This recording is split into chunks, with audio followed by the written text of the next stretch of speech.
Nate, tell me a little bit about how you grew up playing soccer, where you were, and where all that led as you kind of went through playing as a kid, and yeah, tell me what Yeah, happened. for sure.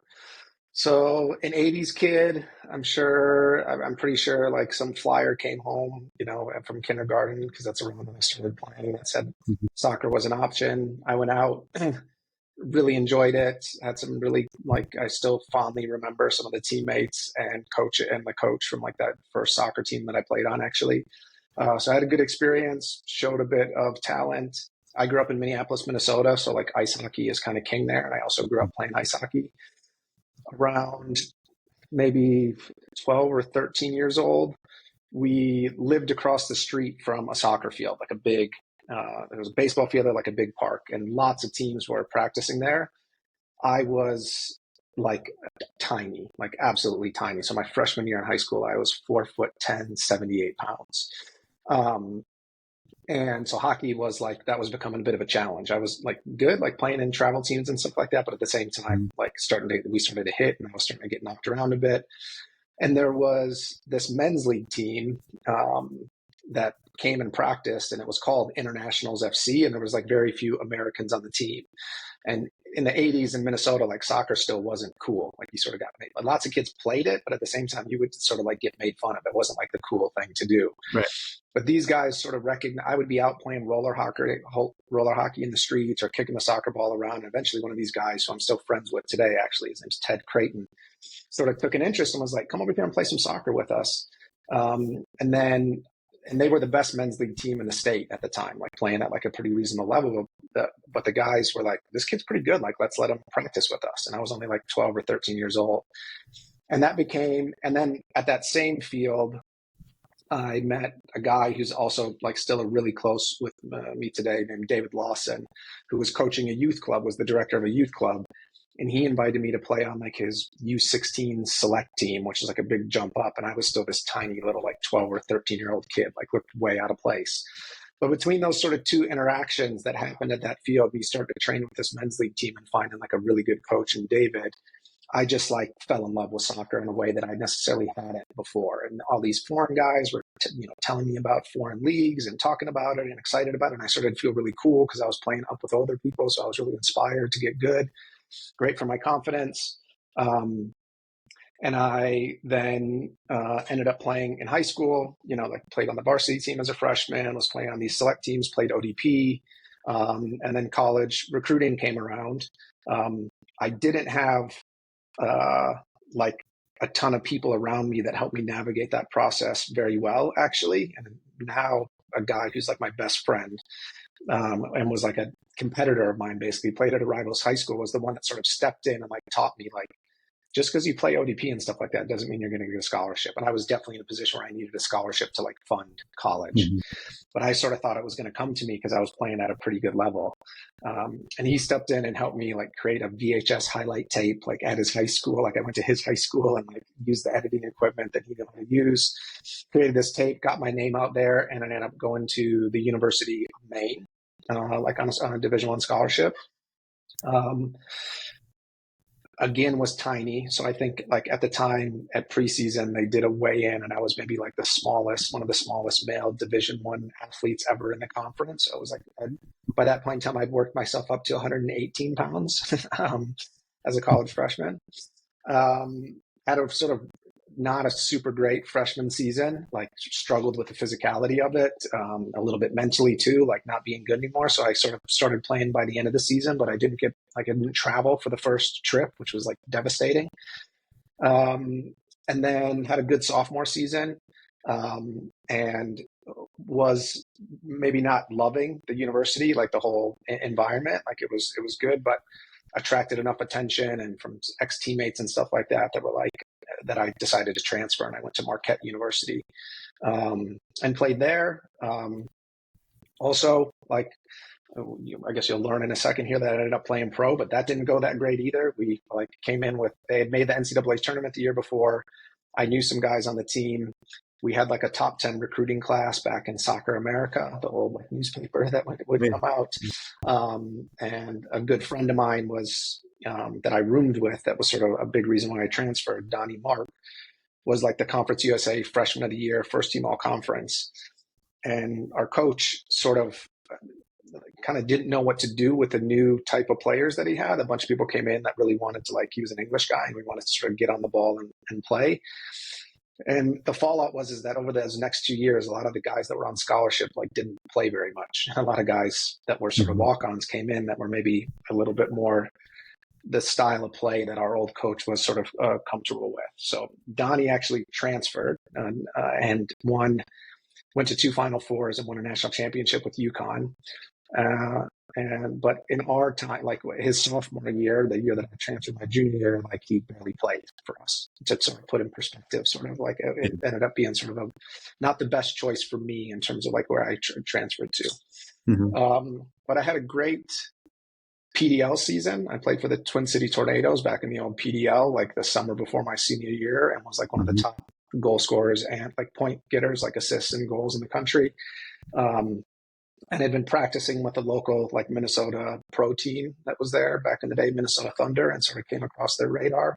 So I got drafted, had an awesome rookie season, like to play a bunch. We went to we won the league and went to the championship final, played against Rochester in front of like 15,000 or maybe even like 18,000 people.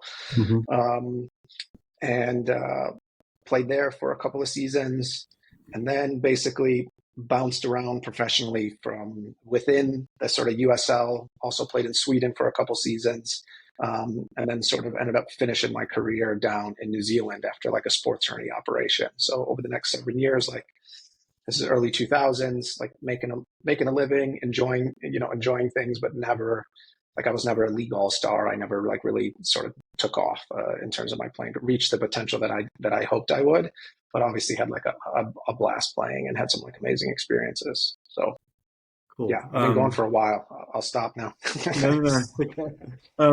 Yeah, I mean, there's a lot to dig into there. I might just go back to, well, first of all, you never sought warmth when you were going to play soccer. I mean, you were I didn't. Minnesota.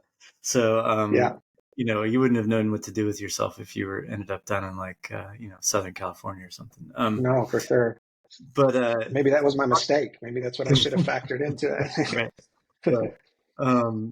So yeah, talk about, you go back to what you remember anyways, of your recruiting process and kind of how that went. And, were you reaching out to coaches? Were they reaching back out to you? What was that kind of back and forth like? And, what were you thinking at that time? For sure. As you went through it? I mean, this is a long time ago now, so I think some things will be relevant for today's recruits, but some things won't. I mean, there was a book you could buy, I think in Eurosport, that had like every college coach's like phone number and email address in it. The internet wasn't really a thing. This is like 1995, 1996 in terms of being sort of readily available. Right. And that's not something that I was sort of... To cut in real quick. Yeah. Just to cut in real quick, Eurosport is soccer.com now. So just so all those youngsters out there, we used to get this fantastic catalog. It was awesome. But go ahead. It was awesome. Yeah. And so I wasn't like sort of switched on to the fact that I needed to be proactive. I think the big summary is like since I played ODP and since I was in some club teams, I got some letters from schools and some big schools, like back then, like Maryland, or they're still big schools now, but like Maryland, Creighton, St. John's University. So I was thinking like, well, if these schools are interested in me, like naively, first of all, like which one, like I'm going to go to one of these. And sort of worst case scenario, that means that all these other schools that aren't sort of like in the top 25 D2 schools are like, I'm going to have no problem with sort of it's my junior year in high school. I start to get these letters from these schools. And so I think like, I'm set. Like this is no sweat. But I wasn't doing anything about it. They sent like forms for you to fill. They were like paper forms, that like recruiting forms that they asked you to like fill back out with your height and weight and like all states and get a little bit more information on you. I might have got a few phone calls from some people that talk about things, but there really wasn't much actioning happening. But I wasn't sort of smart enough or informed enough to realize that like that was a problem. Right. So then my senior year in the fall, we play against that friend of mine, Misha Scher, who is like, how's your recruiting? Like, how's the recruiting stuff coming? Like, how's your recruiting visits? Like, I was just, I think he'd like just been on a visit to like Fairleigh Dickinson University. And I'm like, oh, that sounds Right. sort of cool. And I'm like, I don't know. And he's like, well, and we weren't really friends at the time. We were sort of like teammates and competitors. He's like, Mm-hmm. well, have you like made a highlight tape? Like, have you, drafted a letter to email to these people? Like, are you, and I'm like, no. He's like, well, you need to do that. Like, if you need help, I can help you. And I'm like, well, I definitely need help because I didn't even know I was supposed to. So then I basically started doing that stuff, like thinking about how to market myself to people. Made the highlight tape, emailed some schools, started reaching back, looking up those letters and being proactive with people. And then eventually got to, sort of a point where I thought, went on some recruiting visits and got to a point where I got an offer from Maine that I was excited about and took. So, Yeah, I mean, yeah. it's But I still, guess the lesson in that is like, this is not a one-way process. Like you yeah, need to really be proactive in it. yeah, and you used the right word in my mind. Like you have to market yourself, and you have to Yeah, kind of be your own entrepreneur, and you're trying to sell your wares, so to speak. for sure. But yeah, I mean, so maybe also talk about some of your pro experiences and you know what the like. Well, no, let me go back to your freshman year in college when you were struggling a little bit mentally, and how you know came to the realization that you needed to change the way you approach things mentally, probably to just Yeah, survive. yeah. I think there's a couple of aspects to it in hindsight. So by the end of my, like I said, like being small was like a thing for me. You know what I mean? Like it wasn't something that like was just in my head. It was like a reality and B something that lots of people talked about. And it was sort of like you're good, but you're never going to make it because they're too small, sort of a thing. And Right. somewhere along the line, for whatever reason, my sort of reaction to that was really to sort of like double down like on the stuff that I was good at. So like as opposed to being like, okay, I'm short and like skinny, but like I could become like stronger and faster, or Mm-hmm. um, I could sort of embrace the defensive side of the ball, become a bit of a two-more player. Like the thing that made me good, why coaches were interested in me, I was quite technical. I could hit like I could hit free kicks and corners. I could take people on one-on-one and like create opportunities off the dribble and create goal scoring opportunities. Um, and so I really sort of leaned into that from a young age and had a like relative to my peers, like quite a good level. And that's what got me to the places. And it was, so when I got that kickback, I sort of did more of the same. Like I was like, it's Maine, so it's cold in the winter. But even then during that season, I was like waking up early and in the racquetball court and practicing my technique and stuff like that. Now I remember so specifically at the end of the season, sort of like a lot of kids that are freshmen, if your coach isn't playing you, you think the problem's with the coach, right? And he sat me down and drew on the whiteboard like a pie graph, basically a big circle, and divided it into four areas. And was like, look, here's what it takes to make a good soccer player. There's a technical aspect, there's a tactile aspect, there's a physical part, and there's a mental part. He's like, your technical aspect is already good enough like to play pro. It was like the year that MLS started. He's like, I've been to the MLS, like that's fine. But he's like, but these other areas are so weak and like you need to work on them. In hindsight, I found a way like to sort of lean into maybe a little bit of the mental stuff, and my old way of doing things was just to like be good at the stuff that I was good at, and I worked my way into the team. But in hindsight, and I'd heard this in a different version. I've heard that same stuff in high school, and I continue to hear it all the way through my pro career. Like you need to be more of a two-way player. So as opposed to in the off season, like lifting weights and getting excited about it, I was like embarrassed because I could like barely bench press like like 85 pounds or something like that, and I would like skip the weight. I would honestly like there was times where I would like not go to the weight training session because I was just like embarrassed and didn't want to deal with it. And I would think to myself like, why is the coach not telling this this guy that's starting all the time that can't complete a pass to get in the racquetball court and like pass the ball? I think I had a bit of the wrong mentality about it. Mm-hmm. But I kind of managed to dig myself out of the hole. But in hindsight, I should have been at the weight room twice a day as opposed to like skipping the session, and I would have had a much Yeah. better career. I think a lesson in that is like that I've tried to check is like really being a lot more open-minded and trying to learn things and like not think you things have things figured out, which I think sometimes young people can have a tough time sort of getting out of their own thing. Yep. Yeah, for Yeah. sure. I mean, these are all like still relevant lessons, Yeah. just a few years ago, but it's still the same thing. Like, Yeah. knowing, doing your research on the school before you engage with them, and then, listening to the coach and being coachable, and, understanding where your deficiencies are, and, your opportunity to improve. So, I mean, those lessons last through life, right? Yeah, So, for sure. So yeah, I mean, what other interesting stories do you have from your pro career, and interesting people and places, and Yeah. I mean, frustration and that sort of for thing? not having like a super like some fantastic relative to other pros. It's not like I played in the Premier League or anything like that. But along the way, I got to play against some big time players. So I think it's like 3 FIFA World Player of the Years. So we played against Hristo when I was with Minnesota. We played against Hristo Stoichkov when he was with the Chicago Fire, which was awesome. Then another time when I went back to Minnesota towards the end of my career, Romario was playing in the league and Zinho. And then I played against George Weah, like with the Liberia. We had a Liberian player on our team, and then we played an exhibition team against them as they were like trying to qualify for the World Cup. And I got to play against Zlatan times. Once, actually, in hindsight, I found out when he was in a youth tournament. Like no one knew who Zlatan was, but we played against him actually at the USA Cup in Minnesota. Yeah. And then while I was playing in Sweden, there was a guy on my team that was like, "We came to Minnesota and did this thing." And I think I remember playing against like a team that was. I was like, I was on that team. And he's like, and who else was on my team was Zlatan. So that was cool to play against some good players. Yeah.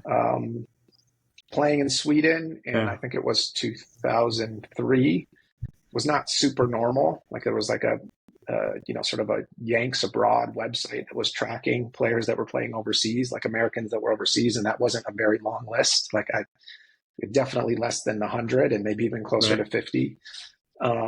So even though it was the second division, it still felt like amazing. Like I had to get a passport, to sort of get there. I had never been out of the country. And went and played in tiny little stadiums at a level that was good, but the sort of cultural experience was even better. And there was another American over there with me, Jeremiah Bass, who was a good friend, and that was a blast, like spending time with him. And so, yeah, definitely the life experience I gained through soccer was amazing. And then in the end, getting a chance to go to New Zealand, as I ended up spending some time in Shanghai, China as well, and then finished up in New Zealand, where I sort of fell in love with the country, fell in love with the woman who's now my wife, had our first child there. So it's been a special journey, like beyond just the stuff that happened on the field, for sure. Yeah, I mean, so soccer opened up a bunch of doors for you and created different experiences. I mean, it's so cool. Yeah.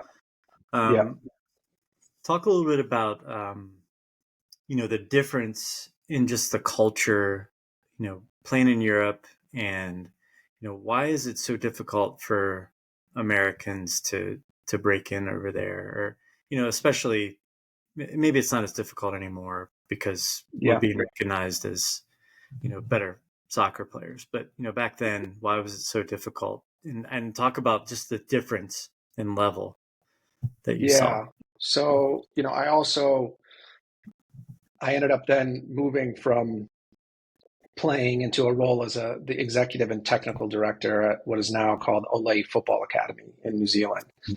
And so in that role, I had to, it was sort of started from scratch essentially. And the plan was like, Nate, come in here and figure out how to create a program, a pathway for more New Zealand kids to go to the US University on scholarship. Like that's why they picked me, is because I was like somebody who sort of spent some time in New Zealand, but they had connections and could train some soccer players, but also navigate like this recruiting process. So I've had to spend a lot of time thinking about, I spent 6 years thinking about like, how do you create players and what's the differences and how do culture environments like change things. And I guess I would say one of the biggest differences, I think, for a long time, and it's still exists within some US structures, it's been eliminated a little bit at the top with some of the MLS stuff, is the fluidity in which players can move through the environment. Obviously, Europe was a little bit advanced in terms of like coaching, playing level, and things like that. But also, like at the academy in New Zealand or in Sweden, for example, if you're a 13-year-old at Malmo's academy, and if you were a 13-year-old at Ole Football Academy, we had a facility where everybody came and trained. If that 13-year-old was like really physically advanced, and therefore that's the reason he was good in his or her like U13 team, we could quite easily like plug them in to play with U14s or U15s without having to like deal with registrations and payment and things like that.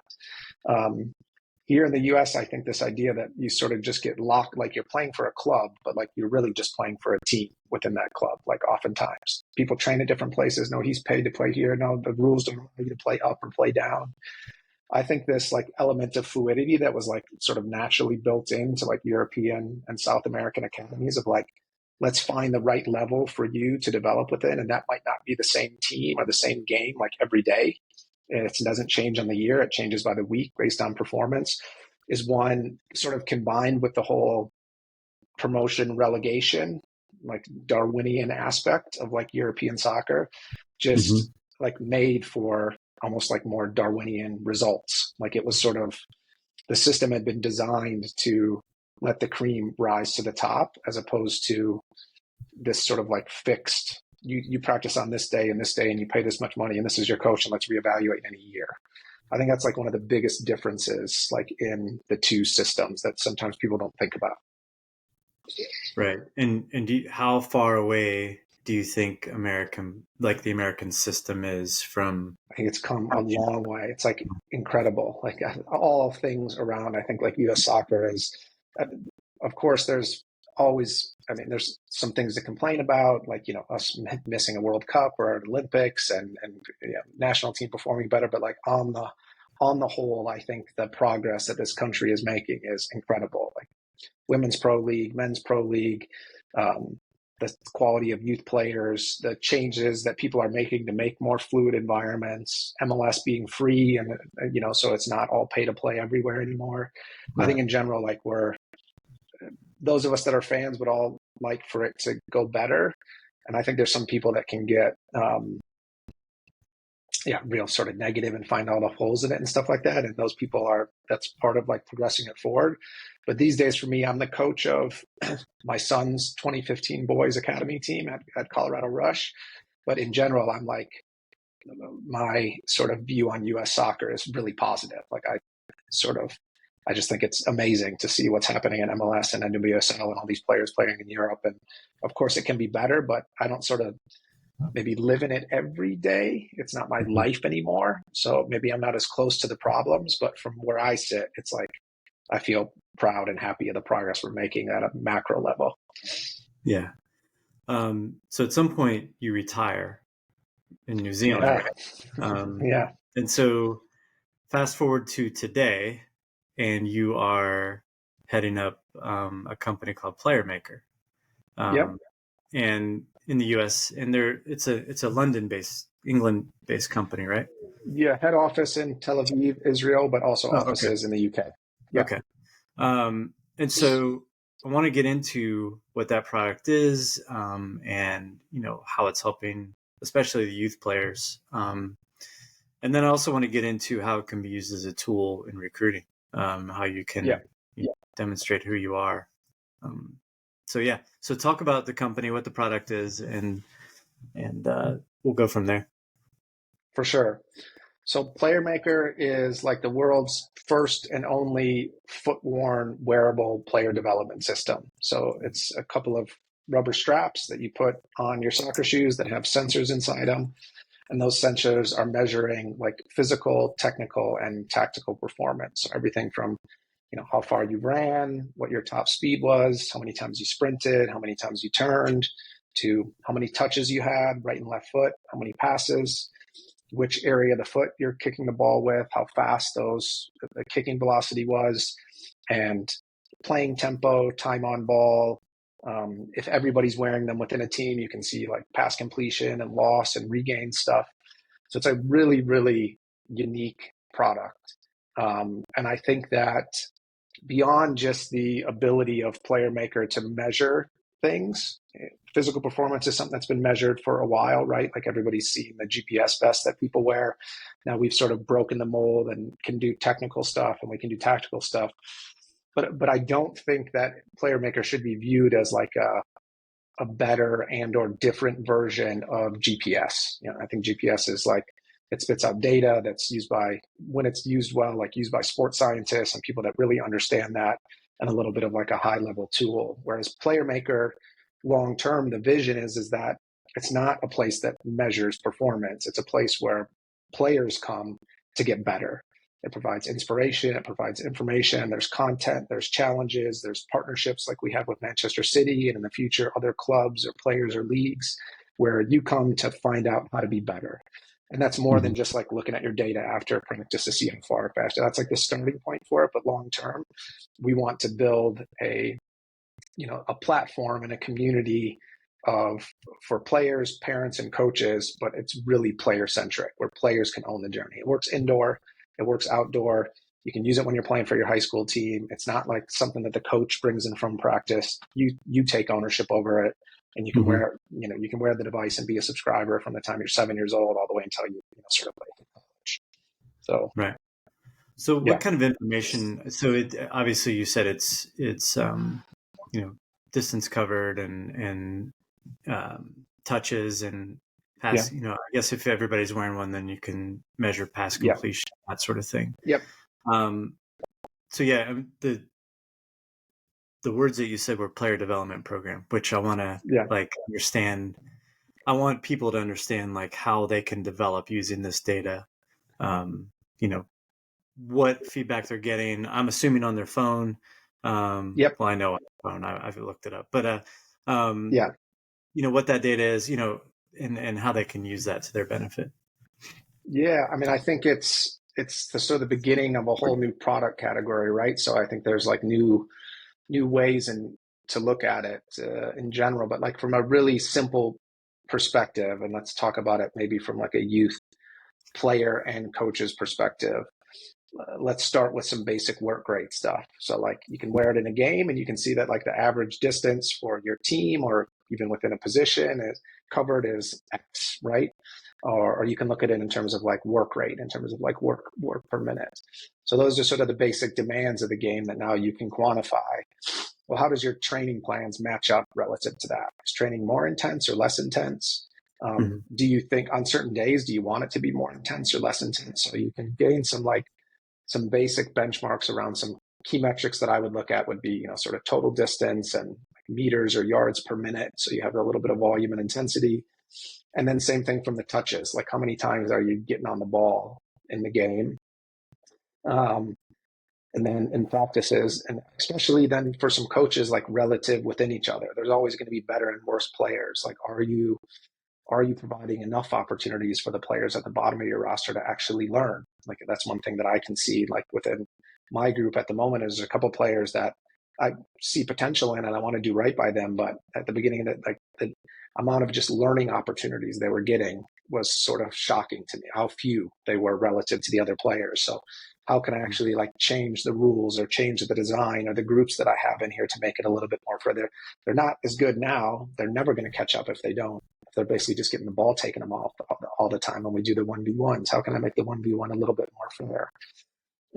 And then as a player within, sort of that system, if your team has it, you can look at yourself relative to others. So I think the fact that it's on left and right foot is really sort of unique. You can see sort of how 1 foot dominant you are as a player, and increasingly being 2-footed, it's almost becoming a necessity, like to play at the highest levels. Lefties can get away with it maybe a little bit more still. Some left-sided players can get away with the weak right foot, but not many people can get away with like not having, right footers can get away with not having a left foot. So that usually stands out to people right away, and it's something you can measure and sort of track every day to try and improve on. Some of the playing tempo stuff is interesting, like how long are you holding on to the ball? How much distance are you covering with the ball?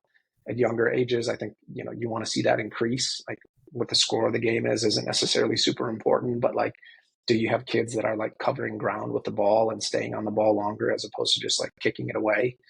So I think with like a little bit of guidance, both that comes from like within the app and from coaches or parents, it opens an interesting discussion around other things to measure than just the score.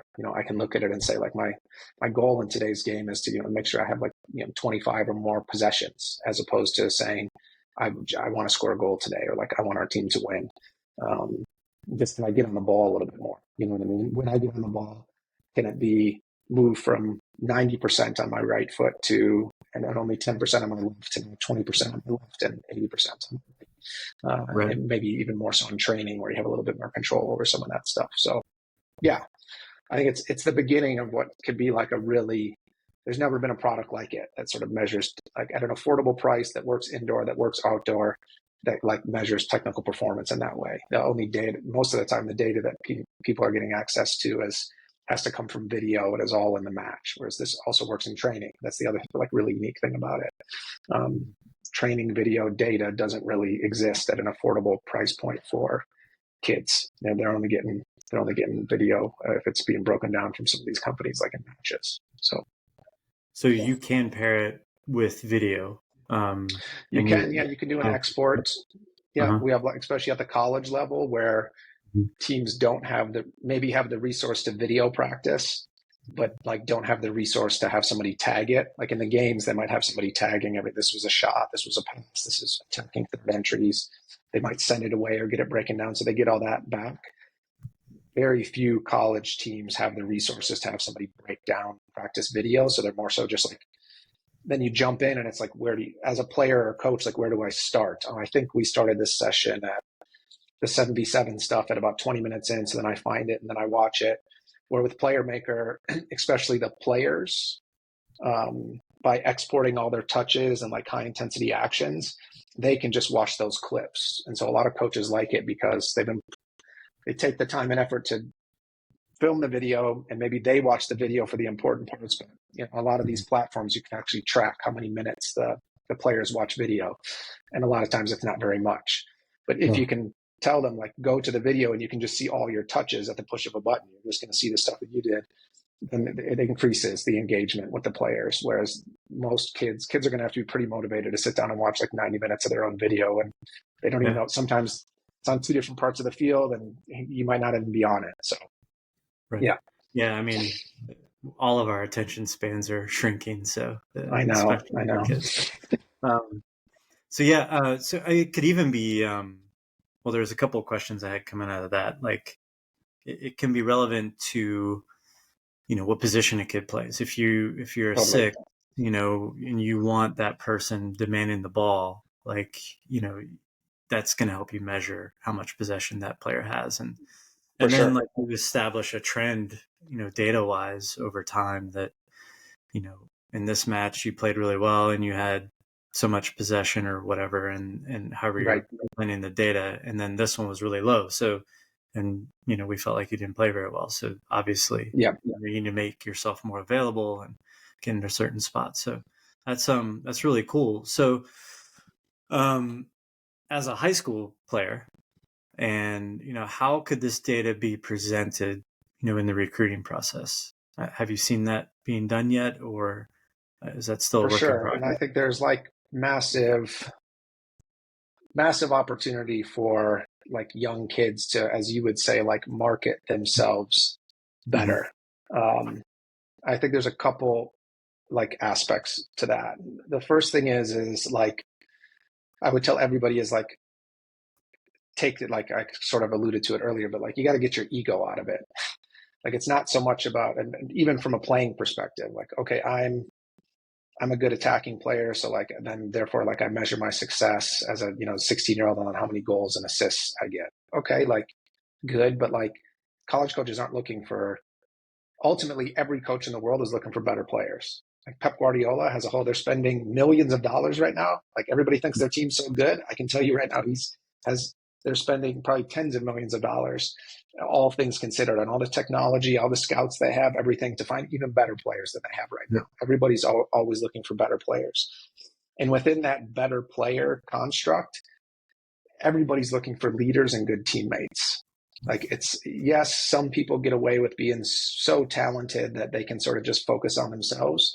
And I think most, especially with this whole European Academy player development, like that's been a good influence on the whole, but I think it also kind of results in players these days that like tend to think a lot about themselves and not so much about the team. But really at the college and pro level where coaches are getting paid to win, they want people who are thinking about the team. And what you can, if you can realize as a young player is actually that if you start thinking about playing for the team, you're probably going to be a better player. I can almost guarantee that you'll become a better player. So as opposed to thinking about what is it that I'm good at, like, did I do it well today? If you can start to think about like, how can I help the team win and how can I help other people be better? It's sort of a rare trait. And when coaches find it, like they love it. So I think there's this sort of part of it. So then I think as that relates to, I think getting that right from the recruiting process is like an important base. So then when you start your sort of journey of like, what schools do I look for and how do I market myself to them, that you're not coming at it from the perspective of like, I'm sort of so special that you should want me. It's more so like, here's what I can bring to the team. It's not, I was all conference and I scored 10 goals. Like flip it around to be like, I think the fact that I was all conference is like proof, in my role of captain that like I was a leader, and we beat that we were only the fourth ranked team, but like we beat the first ranked team and like come at it from the perspective of like, what are you bringing to the team? I have a proven ability to like to be able to create goal scoring opportunities for you, like both at club and Right. this level, I've done this much in this many games. So like switch it as opposed to just talking about what you've done to like, how has what you've done in the past proof of that you can do something that they need in the future. And that's maybe the last part. So like start thinking about others, frame your communication always in like the value that you're bringing. And then the last part of it is like, be a bit more selective about who you talk to. Like, even if you're like an amazing player, that doesn't necessarily mean that like you're the right player for every team. And especially if you're more of like not somebody who's getting recruited by everybody, make sure you're not just sort of blindly following this year's rankings or your buddy or because the football team's good. Like if soccer is genuinely an important part of what you want to be your college experience, I think you need to take a look at a bunch of more detailed factors like what style of play do they have? How long has the coach been there? Like, do they get a lot of transfers that are coming in? Do they have a lot of transfers that are going out? Like, what conference are they in? How big is the field if you like to play in a possession like based game? Have you had a lot of injuries and like, do they play on turf? Like, sort of a list that's longer than I could like get into here, but like, can you really think about like where you're actually going to be a good fit so that then when you reach out to somebody, as opposed to just being, excuse me, like I'm an ODP player, I was all state, therefore that means I'm good and you should want me on your team. You can come from a perspective that like, I see that like you like to play, you played a lot last year. I've spoken to people that say you like to play a lot with, with inverted wingers. I'm a left-footed player that like loves to play on the right. I've scored, this many goals. That sort of communication is sort of, in my experience, a little bit, maybe it's increasing a bit more in recent years and people want to switch on, like rare and like so appreciated. Like Yes. when a college coach gets like, it shows so much maturity and thought and gives you as a coach so much confidence that like, this is a kid that I want on my team versus just like, here's my highlight video. Like, look how awesome I am. Yep. Yeah, I've had dozens of coaches on here, and they've all said like, do your research, know who you're reaching out to, and provide them with different information than I saw that you won a game last night or something like that. Just something Totally. that Like I see exactly the that. same notes that you Yeah. just hit. Yeah. Yeah. Yeah. I see that like you only have, sort of like one left back, and he's graduating next year, and I would love to come in and like compete for that position. Like Yeah. know what you're talking about. And better to write 10 great like recruiting letters that are well researched and like 50 average ones and just hope for somebody to respond. Right. Yeah. Yeah. I want to get back to how Playermaker, how do you think that data could be used Totally. when you're reaching out to a college coach. Like if you're wearing it over time, I think like being able to reflect and point back to those data points is like shows that maturity, if that makes sense. So like as part of the communication, I don't know if you could be like, look, and also in conversation, like it's one part to, you got to sort of capture someone's attention via an email, but then also be ready when these phone calls come in, you actually have a chance to like interact with coaches to talk it, showing that you're have the ability and maturity to self-analyze and take on some information, create a plan, and like make it better. I think that's where Playermaker could be awesome. So if you can be like, look, I noticed that my top speed, was quite a bit below. Like I thought I'm pretty quick, but like my top speed wasn't that good. And I noticed that, both sort of anecdotally and then within Playermaker. And so I went and got a speed coach, and like now my max velocity has increased X, or whether it's my left foot or my right foot. So I think it's any of those metrics that we measure, like taking some ownership over areas of weakness and then creating a plan that improves them and being able to objectively like show, and even like, I don't know how many college coaches will or won't ask for it. I think increasingly it's going to, because like data is becoming such a important part of like this sort of world we live in. But even just being able to tell the story of how like I'm serious about getting better as a player, and I've invested in this technology. I'm looking at the information, I'm making changes, and I'm getting better would be like amazing to hear from any player. Yeah, and just being vulnerable, kind of in that area where you're saying, Totally. I recognize this as a weakness in my game, and I found this data through Playermaker, and that's what I've been focused on improving. That says mountains to coaches, that you're willing to Totally. be introspective And and improve. That's a little bit the thing that I think that maybe some coaches out there don't realize or think about with Playermaker is like with the GPS vests, which I think are great. I've worked for those companies in the past, and I think they have a lot of value to add, especially at a certain level, like with a certain application. But it does a lot of it sort of like it only measures the physical stuff, and a lot of it sort of comes back to some sort of coach or something to interpret like the data.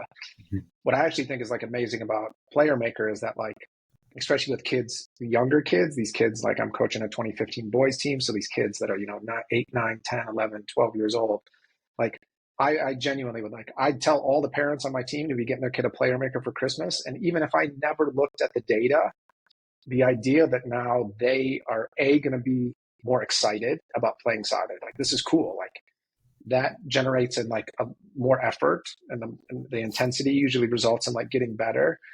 And then the sort of conversation it opens up, even if it's just a conversation between the app and the individual player, is so important. And you can preach to that. I don't ever have to look at the data. I can just be asking the question of the kids on my team, like, what is it that you like are going to improve on? Sometimes that might come from the data. Sometimes it might not.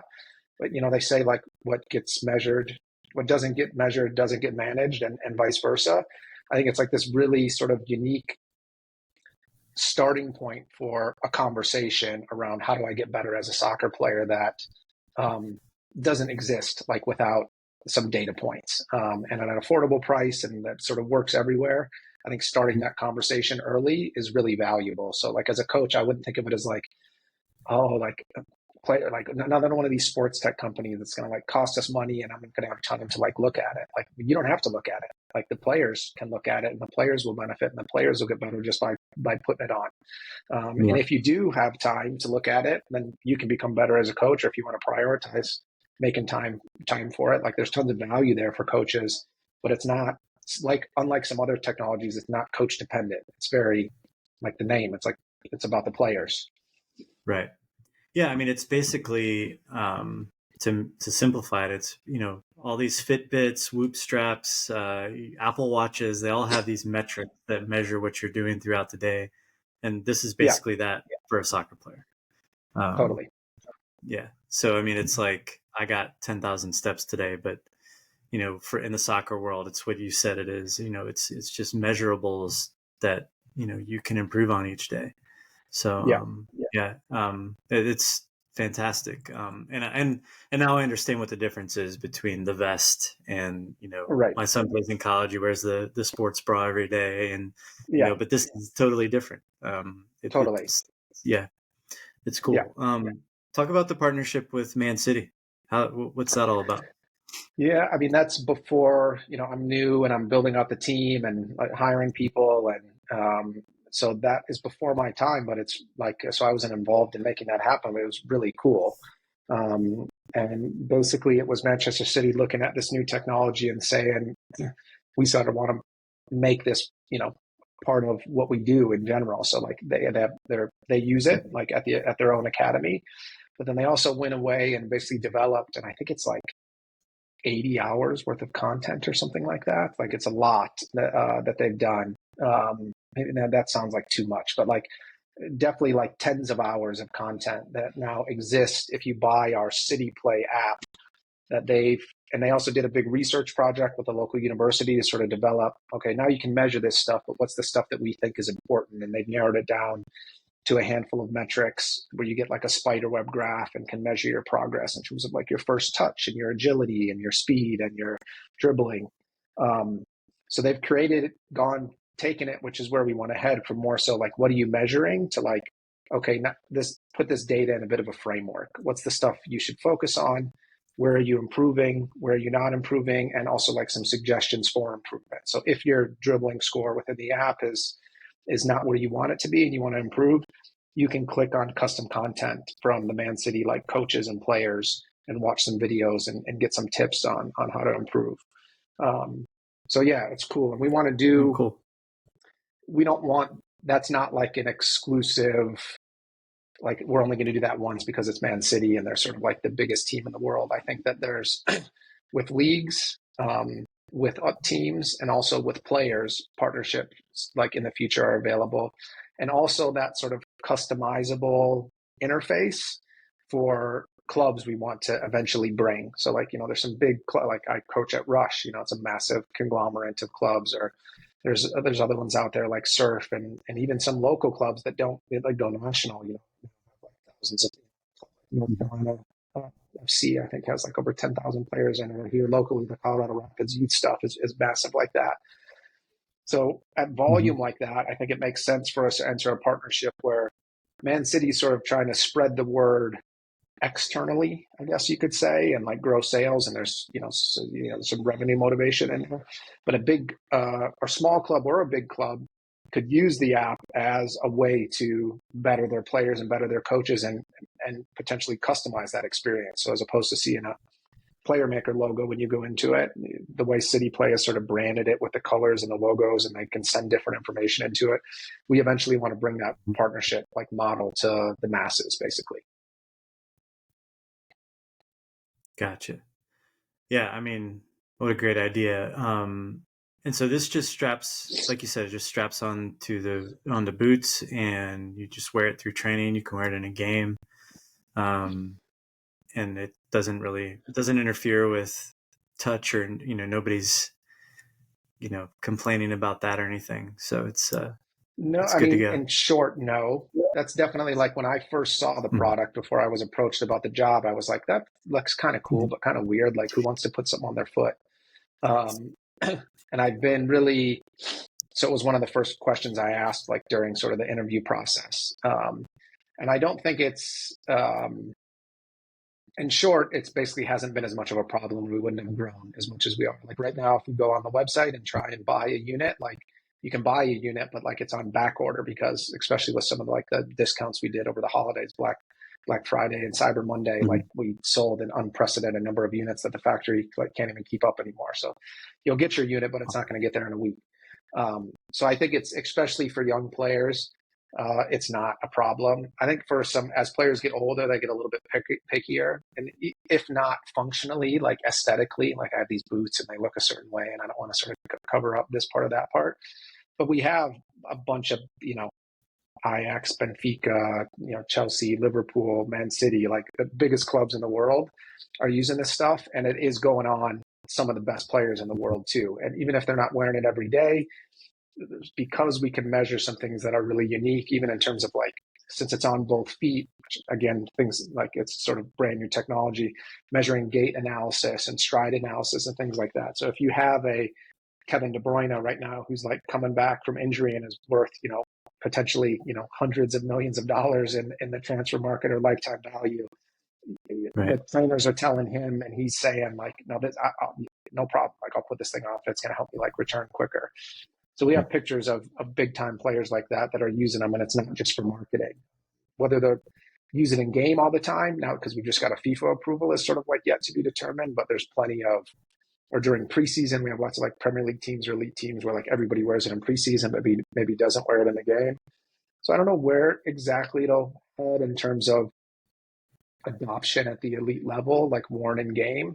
But I've definitely been pleasantly surprised that people are not, there's not a form factor issue. It's not that like, oh, that all these people are wearing it and saying it's like messing with their performance or it's uncomfortable. It's a thin silicone strap, so it goes on the outside of even the thin shoes today are relatively structured. And like I've put it on and I think most people say like you don't even notice is like the end result. Right. Very cool. Did I miss anything, Nate? I don't think so. If someone orders them, if I post this podcast, today is the 6th of December. I post it, in the next couple of days. Can they get it by Christmas for their kids? Probably not. It's gone that well that I think we're pushed. I think there's a notification on the website. It won't get them by Christmas. So I think it's usually just like about a 1 week lead time, and it's turned into closer to 2 to 3. So you'll be cutting it close. Okay. Close though. I mean, they'll still be able to wear it in January. Yes, for sure. You can still give them okay. You can be the person who gives the envelope with a picture of what it is. They'll still be excited. Right. Awesome. Okay, cool. Yeah. Anything else? I'm trying to think. What did I miss? We'll be at the United Soccer Coaches Convention. I think my AirPods might have just broken.